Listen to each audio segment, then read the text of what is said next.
여러분과 함께하는 진짜 이 나라의 미래를 걱정하고 또 우리 청년 세대의 미래를 만들어가는 그런 뉴스입니다. 시사 분석입니다. 전여가 안녕하네 안전 빵빵입니다. 네. 이제 두 번째 주제로 넘어가도록 하겠습니다. 네. 벌써 시청자분이 820분이나 네. 감사합니다. 네, 5만 감사합니다. 구독 감사드리고요. 네. 자, 두 번째 윤도한 소통수석. 이 사람 불통수석이라고 바꿔야지. 그렇지 않습니까? 그렇죠. 소통이 네. 무슨 소통입니까? 그러니까요. 자, 막무가내 수석이죠. 네. 오만한가 무능한가. 네. 네. 자, 이 사람 진짜 제가 보니까 정말 이상한 사람이에요. 정신적으로. 저는요, 아니 뭐 조금 네. 압니다. 제가 네. 뭐 기자 시절에 전 KBS 기자였고 이제 MBC 기자였기 때문에 뭐 저보다는 연주가 좀 윈 선배인데, 저는 뭐, 일단 제가 이런 생각은 들었어요. 네. 아직 세상 물정 참 모르는구나. 네. 제 이야기는 제 얘기가 아니라 지금 야권 성향의 인사로부터 제가 들은 이야기입니다. 그 네. 인사도 그런 이야기. 정말 세상 물정 모르는 사람이다. 그 다음에 어떻게 기자들하고 싸우려고 하는가. 기자들이요. 제가 어디 기자하고 이야기하다 보니까 저런 사람 처음 봤다는 거예요. 청와대 지금 대변인 격이잖아요. 대변인 네. 역할을 하고 있는데 기자들하고 도전적으로 자 물어볼 거 다 물어보시오. 그랬다는 거 아닙니까? 그러면서 제가 뭐 잘못했습니까? 한번 토론해 봅시다. 그런 거 아니에요. 그래서 참 그렇잖아도 깝깝한 정권이 청와대인데 정말 깝깝한 인재가 하나 등장했습니다. 근데 인재가 아니고요. 정말 인재가 그 재앙의 인재예요. 그러니까 바로 이제 그 이야기입니다. 그러니까 이게 다 재앙들만 이제 다 들어가 있는 거예요. 청와대에. 그런데 이 윤도한 그 소통수석이라는 사람을 제가 옛날에 100분 토론에서 사회를 볼 때 네. 저기 봤어요. 네. 근데 거기에 있는 이 저기 스텝이라든가 꼬마 PD 뭐 작가들이 그러더라고. 저 사람 때문에 너무너무 시청률이 안 오른다고. 너무 답답하게 네. 이 저기 질문도 하고 그다음에 사람이 얘기하면 그거를 못 알아들어요. 네. 그리고 이 좌파 쪽으로만 완전히 딸랑딸랑 거리고 있고 그래서 네. 제가 어떻게 저런 사람이 하다못해 손석희는 이제 이 발언 기회라든가 이런 거는 참 깔끔하게 이렇게 반씩 나눠서 줬는데 네. 발언 기회도 막 저쪽으로만 그 얹어주는 네, 거예요. 네. 근데 저는 놀란 게 뭐냐면 이 사람이 너무너무 그때부터 보니까 시사 물정도 모르더라고요. 그러니 세상 물정 모르는 거는 네. 당연한 거 아니겠어요? 네. 그러니까는 사람들이 도대체 MC가 있나 없나. 그래서 이 사람이 이제 지금 이제 뭐 포르쉐 이게 뭐 3,500만 원밖에 안 되고 벤츠가 3천만 원 네. 평가 얘기를 했는데 이게 평가액이 뭡니까? 샀을 땐 한 1억 5천 이렇게 됐을 거예요. 그러니까 네. 그러니까 보험사에서 하는 평가액을 이야기한 겁니다. 지금. 그러니까 이거는 이제 보험사는 본래 싸게 하는 거예요. 네, 그렇기도 본래가. 하고 샀을 땐 1억 5천이지만요. 이런 차들은요. 중고 즉 소유가 생기면 그때부터 반토막 내는 거예요. 그러니까 그런 것도 모르고 그러면서 뭐 3,500 그리고 외국에 가니까 외제차를 타야 된다? 이야. 제가요. 외국에서 현대차만 꼬박꼬박 타는 우리 그 교포들 있어요. 자, 아유. 근데 그 반론하면요. 자, 포르쉐하고 벤츠는 미국에서 외제차입니다. 미국 차가 아니에요. 그렇죠. 포르쉐 미국에 공장 없습니다. 벤츠는 있습니다만은 어찌됐든 외제차입니다. 미국에서 외제차 타는 거예요. 그거 미국 국산차도 아닙니다. 게다가 3천만 원, 3,500만 원이면 어때는데 지금 이제 국회에다가 본인들이 그러니까 그 장관 후보자죠. 그 조 장관 후보자가 6,700만 원인가 이야기했어요. 본래 가격 그렇게 산 것 같다라고 이야기했습니다. 근데 이제 3,500만 원, 3천만 원은 그야말로 보험사. 이제 미국은 이제 보험을 들 때 보험사에서 책정을 합니다. 이거 얼마짜리. 그래야지 자기들이 이제 근데 보험사에서는 책정을 많이 할 수가 없죠. 만약 차가 부서지면 돈을 많이 줘야 되니까. 그런데 그런 가격인데 게다가 2천만 도, 3천만 좋고 유학생이요. 네. 벤츠 타고 포르쉐는 재벌 2세들을 하는 이야기입니다. 보통 한국 유학생들 가면요. 일단은 일본 차가 이제 견고하다고 해서 일본 차가 중국 차값이 셉니다. 그래서 코로나라고요. 우리 시험 1,300cc, 1,500cc 그거 중고차 타고 다니는 게 제일 많습니다. 저도 그런데, 일본에 있을 때 스즈키라고요. 경차 타고 다녔어요. 네. 저는요. 그런데 그런데 아니 게다가 네. 거기다가 문제는 포르쉐 타고 벤츠 타고 다닌다 해놓고 정말 저도 열받은 게 여러분도 열받으셨죠? 왜 그걸 사줄 수 있었느냐 했더니 전세비 올려가지고 전 진짜 열받아 버렸어요. 진짜 전세비 올려가지고 아들내미 포르쉐하고 벤츠 사줬다? 그게 말이 되는 소리입니까? 아니 맨날 전세비 올리는 사람들은 피눈물 뭐 세입자에게 네. 피눈물을 들린다 하면서 어떻게 이런 사람을 근데 거기에 대해서 물으면 걸릴 거 다 걸렀다. 네. 그래서 아무 문제 없다. 나중에 뭐 오믹스인가 하는 해적학계 간 거 가지고 네. 이제 말하자면 이제 지명 철회를 했는데 네. 제가 보기에는 진짜 이게 양아치에다가 재앙 집단입니다. 네. 어떻게 이럴 수가 있느냐고요. 네. 자기네들이 한 게 부끄럽지도 않냐고요. 네. 근데 여기에 대해서 조국과 조현옥은 잘못한 게 하나도 없기 때문에 윤두환이 그랬죠. 아니 모터로 저기 아니 뭐가 도대체 흠이냐. 여기서 이제 한 발 더 내서 아니 너 진짜 뭘 잘못한 거냐. 일을 못한 거예요. 윤두환 씨. 그러니까 진짜 세상을 좀 일을 안 한 거예요. 아니. 당신처럼 좌파 팔아갖고 MBC 월급 받고 이러면서 편안하게 이 차 타고 다니는 이게 아닌 거예요. 세상 물정 모르고 눈만 땡그랗게 이렇게 하고 야 참. 그러니까 여기 뭐 예. 윤도환 자식이 벤츠 타나 그럴 보죠. 수도 있죠. 정말 미국 유학생들이 벤츠 안 탑니다. 포르쉐 안 탑니다. 아까 뭐 캠리 이야기하셨는데 캠리 진짜 많이 타지요 미국에서는요. 이게 중고차 하도 싸고 많기 때문에 그렇습니다. 중고차 가격도 대파할 때 비싸기 때문에. 그런데 이런 이야기 했지 않습니까? 네. 집을 세 채 보유한 것이 과연 국민 정서에 맞지 않은 것인지 이론의 여지가 많을 것. 그러니까 세 채 보유한 것이 국민 정서에 맞지 않다는 것은 틀리다. 국민 정서하고 상관이 없다. 이런 이야기를 좀 했는데 참 전 진짜 세상을 좀 모르는 게 이 사람 최소 두 채는 갖고 있다는 얘기네. 자기도. 그러니까 아니 예. 이 정부에서 실거주하지 않은 주택은 다 파라고 막 제초한 거 아닙니까? 그럼요. 왜 국민 정서에 안 맞는다고 했는데 세 채 가진 사람이 국민 정서에 안 맞는다는 것은 그런 말이 없다. 괜찮다 이런 이야기 하는 거 보죠. 저 사람 지금 맨정신인가? 네, 아마. 안재영님이 백치미 때문에 된 거 아니냐고 소통수석에 이러는데 전 정말 이해가 네. 되지 않았어요. 진짜. 다른 걸 떠나가지고 이 사람이 또 나중에 나는 뭐 이런 식으로 말한 거 아니라고 하면서 언론에 대해서 막 증오를 그럼요. 불태우는 거 네. 저는 잘 듣다고 생각이 듭니다. 왜냐하면 이렇게 소통이 아니라 불통수석을 해갖고 언론하고 막 이렇게 싸우게 되면요. 한경호도 한결의 경향 오마이뉴스도 이거 이 사람에 대해서는 굉장히 적대적으로 갈 수밖에 없어요. 아니 도대체 자기 입으로 해놓고 언론이 이상해서 써서 그렇다고 막 신경질 내고 네. 이거는 김의겸 판박입니다. 김의겸이 나와가지고 나중에 자기도 실토했지만 이렇게 나온대요. 그래서 까칠하다고요. 아니 네. 뭐 이거 선배 이거 저기 이상하지 않느냐고 왜 이 박영선이 같이 이렇게 뭐 저기 미국 국적 있는 자식 두는 사람을 왜 하냐 그러면 하 이러면서 또 그냥 나가버린대요. 대답도 안 하고. 아니 그러니까 어떻게 그럴 수가 있냐. 근데 이 사람은 언론에 대해서 막 자기가 잘못한 거 진짜 네. 김수영님 말씀대로 자살골 넣는 것도 네가 나 쳐가지고 자살골 넣은 거야 이러는 거잖아요. 그렇죠. 네. 네. 그래서 아유, 전 여기서 진짜 잘 됐어요. 네. 네. 진짜 하고 싶은 이야기는 진짜요. 네. 문재인 대통령입니다. 자, 소통수석이 이야기를 한다는 것은 최소한 문재인 대통령하고는 이야기가 했을 겁니다. 이 문제에 관해서 자기들끼리 참여해서 이야기를 했을 겁니다. 해놓고 그게 이렇게 느끼는 거예요. 이 사람들은. 자, 세채 보유한 것이 뭐가 문제야. 그렇죠. 네. 그다음에 김의겸이 뭐 26억 산 게 뭐가 문제야. 이 사람들 장당 같은 이렇게 생각합니다. 보수 언론이 보수 꼴통들이 우리 정부의 흠집을 내기 위해서 일부러 만들어내고 있다. 별거 아닌 것을 침소봉대 키우고 있다. 그러면 우리 이거에 대해서는 막아야 된다. 성벽을 쳐야 된다. 이 생각 분명히 하고 있습니다. 이것 자체를 뭐라고 생각하냐. 진영 논리로 이제 바꿉니다. 굉장히 이걸 잘하는 사람들이에요.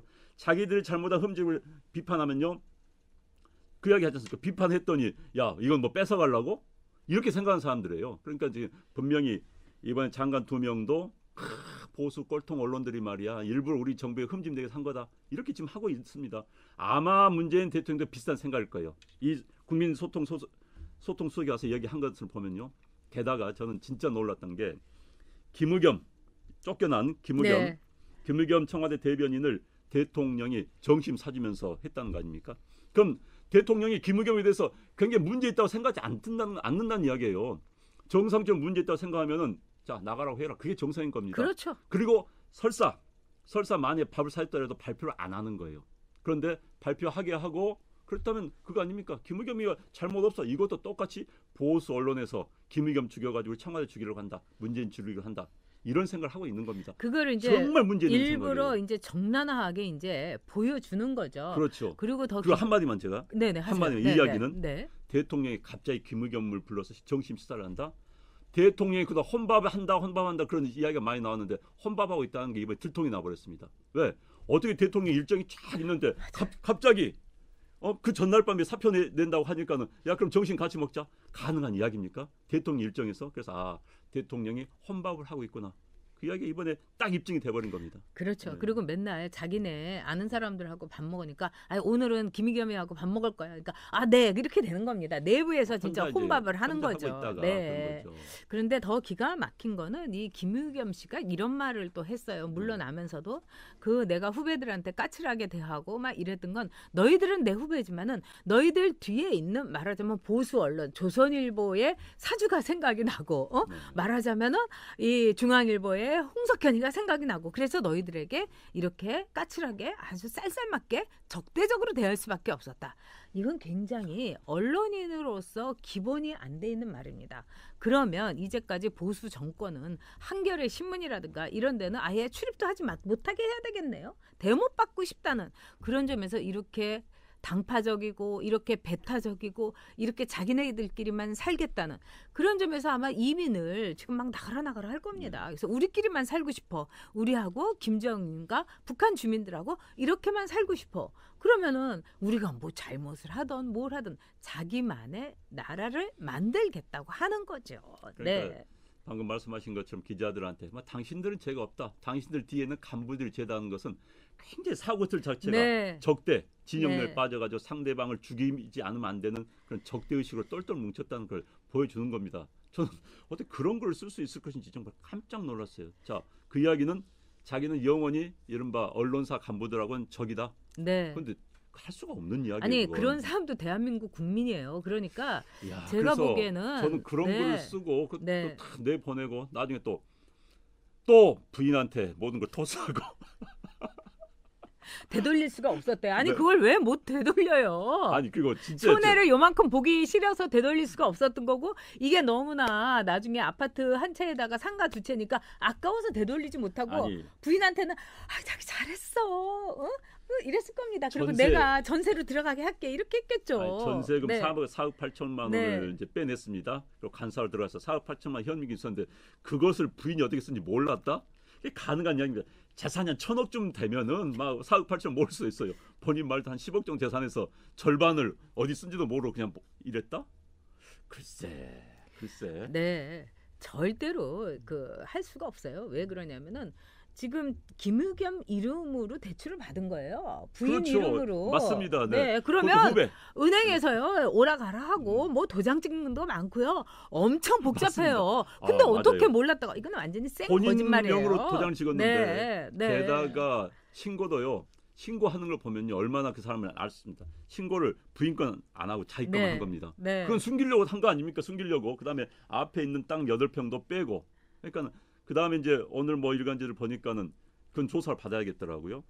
본래 이제 3칸만 임대가 나오는데 10칸 임대 나온다. 그래야지 10억을 받을 수가 있기 때문에 본래 하면 6억 정도밖에 융자를 못 받습니다. 그래서 융자를 많이 받기 위해서 10칸으로 늘린 허위. 그러니까 쉽게 말해서 사문서 유죄를 한 것이죠. 그렇죠. 그리고 그거를 한겨레 신문 기자 때 했으면은 대출도 물론 안 되겠지만은 되지요.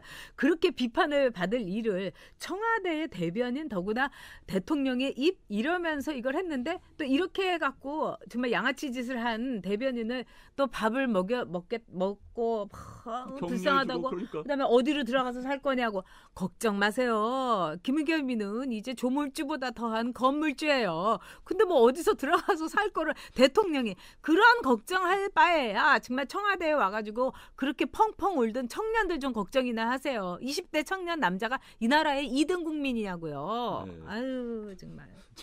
더불기관총님이 아내만 구속시켜 주세요. 근데 참 저는 그것 보고 좀 비겁했습니다. 비겁하죠. 그러니까 정말 네. 그냥 할 말은 있지만은 네. 여기서 접겠다. 그동안 네. 감사했다. 이러고 나오면 되는 겁니다. 아니 그런데 그리고 대통령께 미안하다. 이러면 되잖아요. 그렇죠. 네. 그러니까 대통령은 또 걱정했다면 대통령도 지금 김의겸을 감싸는 거 아닙니까? 네. 감쌌다는 그 김의겸 범죄 행위가 대통령 기준으로 본다면은 괜찮은 거라는 거예요. 26억 가지고 뭐 10억 이상 불법 대출 받아가지고 불법입니다. 지금 보니까 가짜로 썼기 때문에 그렇습니다. 불법 대출 받아가지고 26억짜리 집 사서 그것도 딱지 산 거 아닙니까? 딱지 산 것도 괜찮아. 너 그래 불쌍해. 대통령 시각이 하는 문제인 거예요, 이게 지금. 그렇습니다. 그리고 더 기가 막힌 거는요. 자, 그 서른 의원이라는 사람, 이 사람 참 문제가 있고 정치에서는 안 될 사람인데 이 사람이 뭐라고 하냐면 자기 나이 뭐 50대, 60대는 그때는 이런 식으로 이 집도 세 채씩 사고 이렇게 하는 것이 그 사회의 네. 분위기고 누구나 다 그렇게 했었다. 아니, 그렇게 했었으면은 왜 강남에다가 집 사는 사람을 도둑 취급을 하고 그렇죠. 네, 투기하는 사람을 정말 집 한 채 있는 사람한테 세금을 이렇게 매기고 그러면서 자기네들은 도쿄에도 집 사고 예? 그다음에 막 10억씩 대출 땡기고 집 기가 세 채씩 막히죠. 있고. 네. 자, 이 사람들의 이 뻔뻔함 저는 이번에 보궐선거에서 반드시 저는 심판해 줘야 된다고 생각합니다. 그러니까 이 네. 정부가 아까 제목에 윤도한 소통석 오만한가 무능한가 오만 플러스 무능 게다가 오기까지 네. 지금 오기입니다. 계속 밀어붙이는 것은 오만 무능 플러스 오기 그다음에 무식하면 용감하다.